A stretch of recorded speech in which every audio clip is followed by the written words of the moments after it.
Kay po itamo, lalo na ngayon panahon tamo, mamaligwa tamong mamaligwa. Life is always on the go. Anyapin na, metong karing baging tiro na kekatamo ning pandemya na po, slow down. Po. Nang mig-lockdown, gana-gana, po, tinok nang. Anya, siguro, metong yan namang bagi, dapat tamong lawin. Ning kayi nga pong gino, potang tahimik ya. Na po rin sabihan nita, makiramdam. Sometimes when you listen to a person intently, potang pakapakiramdaman ming tao, manahimik ka. Ban kanta, mo itang sasabyan na yung panandaman mo.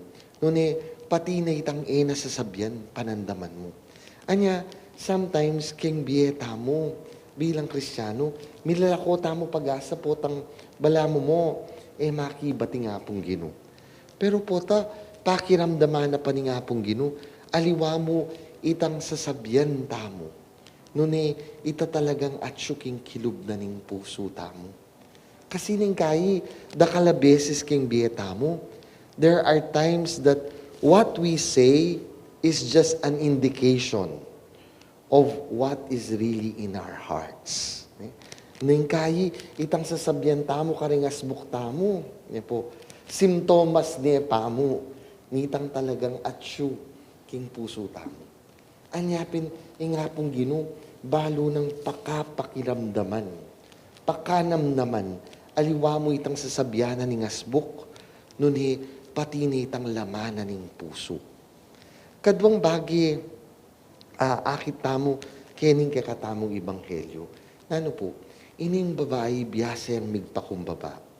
She did not feel entitled to what she was asking. Lawen niyo po, anyang tinutuloy ng babae, kingapong gino, nga ng makanyan. Dapat agyang di nga sumakapangano man, ketang miyugse, ketang lamesa, ning karelang amo.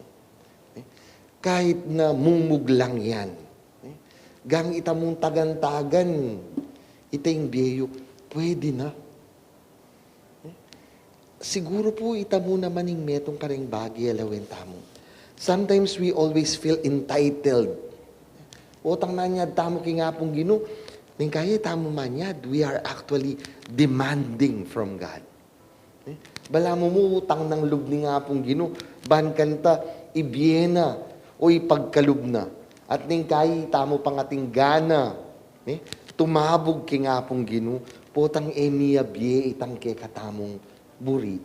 Potang emiyabye ketang oras buri tamo, ing kekatamong adwan. Pero tandaan tamo, if nung pakalawin tamo, yan ngan uli na mo ning lunos ampong ganakana ni nga pong gino. We are not entitled to anything. Anyapin po itamo, sasabyanan ng kakatamong kasalpantayanan na, no? Inampu na katamong anak ni nga pong gino.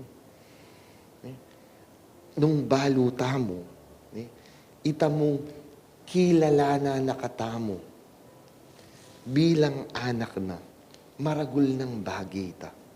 Anya, there is no entitlement dapat kaya katamo. Dapat atin mong ating kapakumbaban. Potang lalapit tamo kingapong gino. Uling balo tamo, ing ega-naga ng miraras kaya katamo, lampas na ketang karapat dapat kaya katamo. Uli naning kayang lugod ang popang lunos.